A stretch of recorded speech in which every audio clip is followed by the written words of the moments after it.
कृपया अपनी पसंदीदा कहानियों के लिए कार्टूनी टाउन चैनल को सब्सक्राइब करें। अच्छे संस्कार और ज्ञान का ये सफर जारी रखें।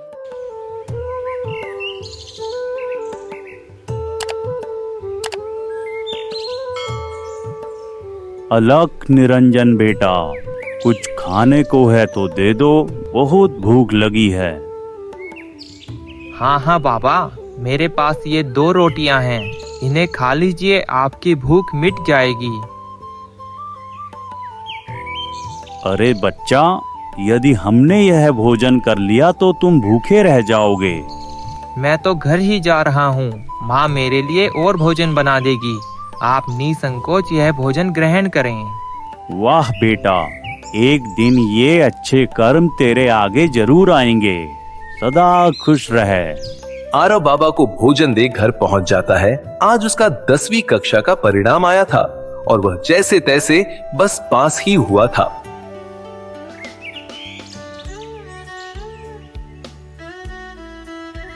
आ गया तू, तेरा ही इंतजार कर रही थी। ये क्या नंबर लेके आया है तू? माँ क्या बताऊँ, मेरी परीक्षा तो बड़ी अच्छी गई थी, नंबर इतने कम क्यों आए पता नहीं। नंबर कहाँ से आएंगे? पूरा दिन गांव में मटर गश्ती करता घूमता रहता है। एक तेरी बुआ का बेटा हर्षित है, इतना होशियार, अच्छे नंबर से पास हुआ होगा। आ रही है तेरी बुआ उसके साथ आज। गर्मी की छुट्टियां यहीं बिताएगी। तैयार रहे, तुझे और मुझे बहुत ताने सुनने पड़ेंगे। तभी आरव का पिता रामनाथ अपनी बहन और भांजे को लेकर आ जाता है। अरे प्रणाम भाभी, क्या हुआ? क्यों आरव को डांट रही हो? अरे रे आ गई जीजी, प्रणाम, आइए बैठिए। ये आरव तो पूरा दिन ऐसे ही डांट खाता रहता है, छोड़िए इसको। प्रणाम मामी जी। मामी जी, आपको पता है आज मेरा 10वीं का परिणाम आया है और मैं 80% मार्क्स से पास हुआ हूँ। वाह वाह वाह वाह वाह बेटा, बहुत बहुत बधाई हो। बहुत होशियार है हर्षित बेटा। अरे हाँ जीजी, अपने आरव का भी तो परिणाम आया होगा ना, क्या रहा उसका? सच बताऊं जीजी, अपना आरव भी बड़े अच्छे नंबर से पास हुआ है। क्यों आरव बेटा, कितने प्रतिशत नंबर आए हैं तुम्हारे? बुआ जी, पूरे 50% नंबर से पास हुआ हूँ मैं। अरे कर दिया सब गुड़ गोबर। जहाँ दुनिया की औलाद इतनी चंट है, मेरे भाग्य में ये नालायक और भोली औलाद लिखी थी। बिल्कुल अपने बाप पर गया है। थोड़ी ज्यादा नंबर बता देता तो क्या जाता। भाभी, आप तो कह रही थी अच्छे नंबर से पास हुआ है, ये तो सिर्फ 50% नंबर ही लाया है। अब छोड़ो ना जीजी, पास तो हो गया। अरे शोभा, छोड़ इन सब बातों को और बता क्या खाएगी। भैया भाभी जो प्यार से खिलाएगी खा लेंगे। हाँ हाँ जीजी, पहले चाय पानी ले आती हूँ, फिर भोजन बनाऊंगी।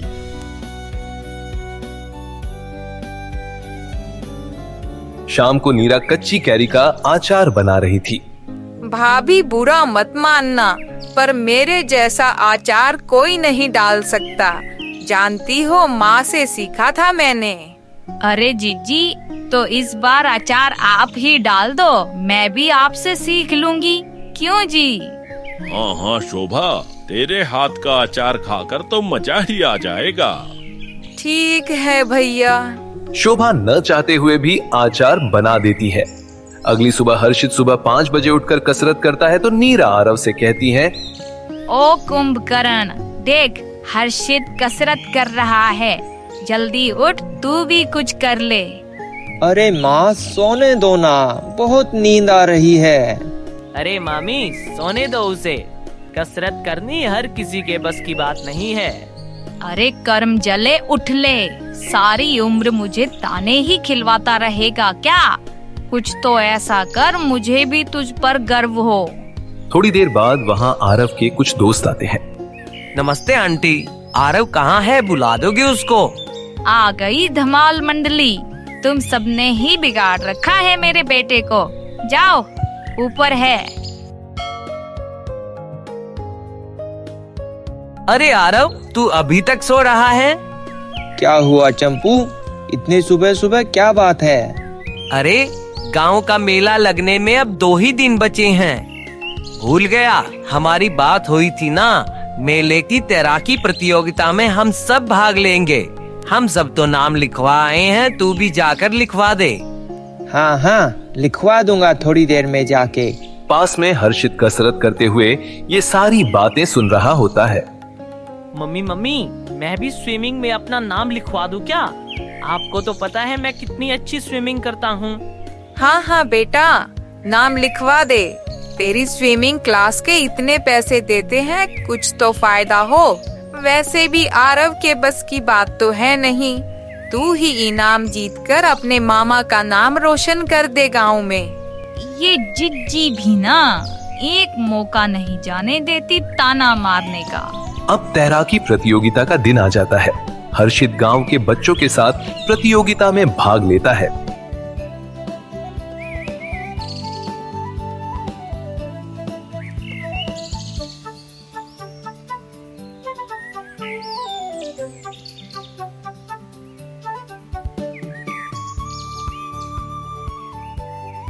इस साल तैराकी का इनाम हर्षित को जाता है। ये लो, मिल गया जिज्जी को एक और मौका ताना मारने का। हे भगवान, ना जाने वो दिन कब आएगा जब मेरा बेटा मुझे मौका देगा जिज्जी को ताना मारने का। थोड़ी देर में सब घर आ जाते हैं। आ गए लाड साहब। सुन, क्या हुआ, क्यों नहीं जीता तू तैराकी में? उधर उस हर्षित को देख, आज फिर जीत गया। माँ, सच में मैंने कोशिश की थी पर नहीं जीत पाया। अब भूख लगी है, थोड़ा खाना दे दो। बस जब देखो खाना खाना खाना, काम का ना काज का, दुश्मन अनाज का। आरव बिना कुछ खाए उदास हो घर से निकल जाता है। चलते चलते वह एक जंगल में पहुंच जाता है। हे भगवान, कितना सुंदर जंगल है। इससे पहले तो ऐसा जंगल कहीं नहीं देखा। अलग निरंजन, अरे बेटा क्या हुआ, बड़े परेशान लग रहे हो?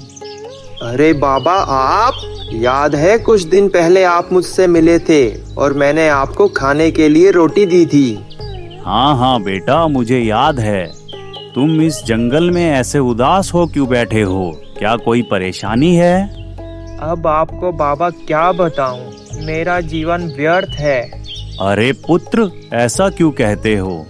क्यों ना कहूं बाबा, मैंने आज तक अपने माता पिता को कोई खुशी नहीं दी। जो भी काम करता हूं उसमें असफल हो जाता हूं। तुम व्यर्थ ही परेशान होते हो पुत्र। जिस तरह हर फूल की खुशबू अलग होती है, उसी तरह हर व्यक्ति अलग होता है। नहीं बाबा, ऐसा नहीं है। मेरे सभी दोस्त, मेरी बुआ का बेटा सब बहुत गुणी हैं, लेकिन मुझ में कोई हुनर नहीं है। पता है, मेरी तुलना उन सब से की जाती है। माँ तो हर रोज मुझे कोसती है। पुत्र, अपने माता पिता की बातों का कभी बुरा नहीं मानते। अब बहुत देर हो गई है, घर जाओ, तुम्हारी माँ चिंतित होगी। मैं घर जाकर फिर से वही नीरस जीवन नहीं जीना चाहता बाबा। मैंने ठान लिया है, आज से मैं इसी जंगल में रहूंगा। नहीं बेटा, ऐसी बातें नहीं करते। अच्छा एक बात बताओ, यदि मैं तुम्हें उन सब जैसा हुनर दे दूं तो फिर तो जाओगे ना तुम? क्या कहा बाबा? आप मुझे मेरी बुआ के बेटे हर्षित जैसा होशियार बना दोगे? हाँ हाँ, फिर तो मैं जरूर जाऊंगा। ठीक है,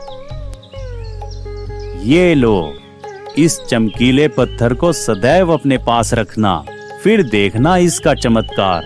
लेकिन एक बात का ध्यान रहे, इसके बारे में तुम कभी किसी को नहीं बताओगे, नहीं तो इसका असर खत्म हो जाएगा। क्या कहा बाबा? यदि यह पत्थर सच में मेरा जीवन बदल देगा तो मैं इसके बारे में कभी किसी को नहीं बताऊंगा। आरव महाराज से वो पत्थर ले खुशी खुशी अपने घर लौट आता है। कहाँ गया था सुबह से? पता है तेरे बाबा और मैं कितने चिंतित थे। कहाँ कहाँ नहीं ढूंढा तुझे। भाभी, मुझे तो लगता है इसकी संगत ठीक नहीं है। दोस्तों के साथ कहीं आवारागर्दी कर रहा होगा। नहीं नहीं बुआ जी, वो घर पर थोड़ा मन नहीं लग रहा था तो घूमते घूमते जंगल की ओर चला गया था। बस वहीं से आने में देर हो गई माँ, मुझे माफ कर दो। हाँ हाँ ठीक है, चल अब अंदर चलकर कुछ खा ले। सुबह से भूखा घूम रहा है। बेटा आरव, खाना खाकर थोड़ी पढ़ाई भी कर लेना। छुट्टियां खत्म होने वाली हैं बस 1-2 दिन में। ठीक है पिताजी। आरव खाना खाने के बाद अपने रूम में चला जाता है। वह अपनी जेब से पत्थर को निकाल कर देखता है और पढ़ाई करने लगता है। पढ़ते पढ़ते उसे नींद आ जाती है। अब अगली सुबह। अरे यह क्या, अभी तो 5 ही बजे हैं और मेरी आंख अपने आप खुल गई। हो ना हो ये बाबा के उस चमकीले पत्थर का कमाल है। अरे आरव बेटा, खड़ा हो। ज्यादा देर तक सोना ठीक नहीं है। अरे आरव तो अपने कमरे में नहीं है। सुनो जी, देखिए आरव कहीं दिखाई नहीं दे रहा है। ना जाने सुबह सुबह कहाँ गया। अरे यहीं कहीं होगा, मैं अभी देखता हूँ, तुम चिंता मत करो। अरे बेटा हर्षित, तूने आरव को कहीं देखा है क्या? हाँ मामा जी, मैंने उसे आधे घंटे पहले घर से बाहर जाते देखा था। ठीक है बेटा।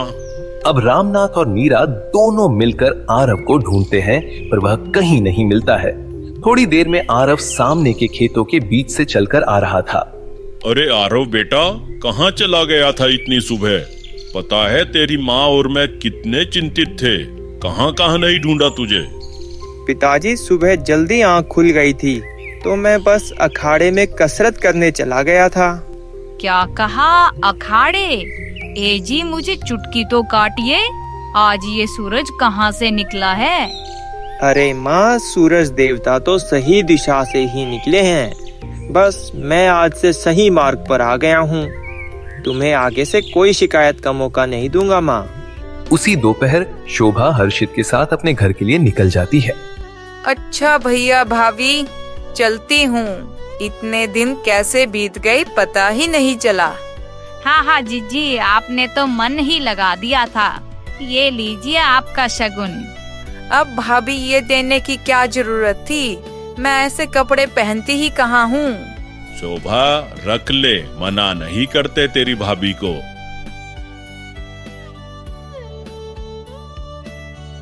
हर्षित बेटा, ये ले कुछ पैसे, अपने लिए कुछ खरीद लियो। ठीक है मामा जी। आरव, अगली बार तैयार रहना फिर से हारने के लिए। हर्षित, भाई से हारने में मैं बुरा नहीं मानता।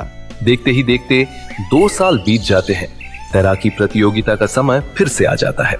अरे आरव बेटा, आजकल देख रहा हूँ तू सुबह जल्दी उठकर तैरने चला जाता है, क्या बात है?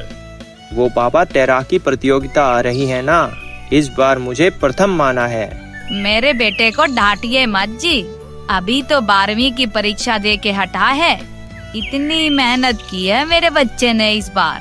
जाओ बेटा जा, खूब खेल। माँ, याद है ना हर्षित बहुत अच्छी तैराकी करता है, क्यों ना उसको भी बुला ले इस बार की प्रतियोगिता में? हाँ हाँ बेटा, क्यों नहीं। सुनो जी, आज जीजी को फोन कर दो, हर्षित के साथ आ जाएगी कुछ दिन रहने के लिए। हाँ हाँ, क्यों नहीं। वैसे भी शोभा से मिले कई दिन हो गए। अगले ही दिन शोभा हर्षित के साथ गांव में आ जाती है। अरे आरव, तूने इस बार फिर हर्षित को बुला लिया। भूल गया 2 साल पहले कितनी बुरी तरह से हराया था उसने तुझे।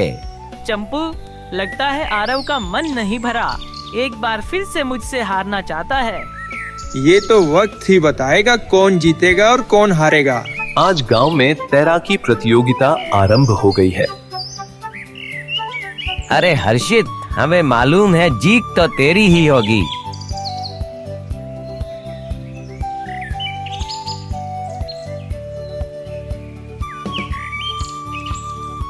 आरव और हर्षित के बीच कांटे की टक्कर है। देखते हैं दोनों में से कौन इस प्रतियोगिता में विजयी होता है।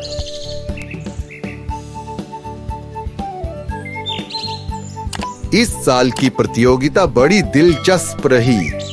हर्षित को कांटे की टक्कर देते हुए आरव ने प्रतियोगिता जीत ली है। सब आरव के लिए तालियां बजाएं। माँ कहाँ हो? ये देखो, मैंने इस बार की प्रतियोगिता जीत ली है। शाबाश बेटा, मुझे तुझ पर बहुत गर्व है। भाभी वो हर्षित कल ठीक से सोया नहीं, इसीलिए हार गया। नहीं तो उसे कोई स्विमिंग में हरा नहीं सकता। कोई बात नहीं जीजी, अगली बार जीत जाएगा। माँ, अब तो तुम खुश हो ना मुझसे? हाँ मेरे बच्चा, मैं बहुत खुश हूँ। हाँ बेटा आरव, हमें तुझ पर गर्व है। अब आरव को मंच पर बुलाकर सम्मानित किया जाता है और साथ ही पुरस्कार दिया जाता है। अब अगले दिन, अरे नीरा, जल्दी यहाँ आ, कहाँ गई? आरव को बुला ले, उसका 12वीं कक्षा का परिणाम आया है। जानती है उसने 85% अंक प्राप्त किए हैं।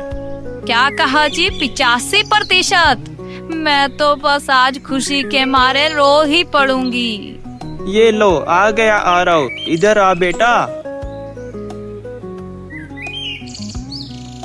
देख तो, तूने कितने अच्छे अंक प्राप्त किए हैं। आज तो मैं पूरे गांव में मिठाई बांटूंगी जी। हाँ हाँ, क्यों नहीं। जीजी, आज हर्षित का भी तो रिजल्ट आया होगा ना? कितने नंबर आए हैं उसको? वो भाभी, उसको 60% नंबर आए हैं। वो मामी जी, इस बार मैंने स्पोर्ट्स में ज्यादा ध्यान दिया, इसीलिए पढ़ाई में थोड़ा पीछे रह गया। नहीं तो आरव मुझसे कभी आगे नहीं जा पाता। आरव खुश होकर उसी जंगल में चला जाता है जहाँ उसे साधु महाराज मिले थे। साधु बाबा, कहाँ हैं आप? बेटा अपनी आंखें खोलो, देखो मैं यहीं हूँ। बाबा, आपका बहुत बहुत धन्यवाद। आपने मेरा जीवन बदल दिया। आज मेरे जीवन में खुशियाँ ही खुशियाँ हैं। परंतु बेटा, मैंने ऐसा क्या कर दिया जिससे तुम्हारे जीवन में खुशियाँ आ गई? क्यों भोले बनते हो बाबा? याद है आपने मुझे एक चमकीला पत्थर दिया था। आज उसी पत्थर की वजह से मैंने जीवन में ऊंचाइयों को छुआ है। आज मेरे माता पिता मुझ पर गर्व करते हैं। यह सुनकर मुझे बहुत खुशी हुई पुत्र, परंतु जिस पत्थर की तुम बात कर रहे हो वह एक साधारण सा पत्थर है, उसमें कोई दिव्य शक्तियाँ नहीं है। क्यों मजाक कर रहे हो बाबा? मैंने अपने जीवन में उसी पत्थर के आशीर्वाद से ही तो सब कुछ प्राप्त किया है, तो वह एक साधारण पत्थर कैसे हो सकता है? बेटा, मैं सच कह रहा हूँ, तुमने सब कुछ अपनी मेहनत से प्राप्त किया है। मैंने उस दिन भाप लिया था तुम्हारे अंदर आत्मविश्वास की कमी है। उस पत्थर ने बस तुम्हें मेहनत करने की प्रेरणा दी है। अपने जीवन में ऐसे ही मेहनत करते जाओ, सफलताएं तुम्हें अपने आप मिलती जाएंगी पुत्र। धन्यवाद बाबा, आज आपने मेरी आंखें खोल दी हैं। आज मैंने जान लिया मेहनत से जीवन में हर लक्ष्य को प्राप्त किया जा सकता है। आज से मुझे जीवन में इस पत्थर की कोई आवश्यकता नहीं है। आयुष्मान भव पुत्र, जीवन में ऐसे ही तरक्की करते रहो। आरव उस पत्थर को वहीं जंगल में फेंक देता है। तभी बाबा उसे आशीर्वाद दे अंतर्ध्यान हो जाते हैं। आप भी आरव की तरह अपने जीवन में मेहनत और आत्मविश्वास से हर लक्ष्य को पा सकते हैं। ऐसी रोचक कहानियों के लिए हमारे चैनल को सब्सक्राइब करें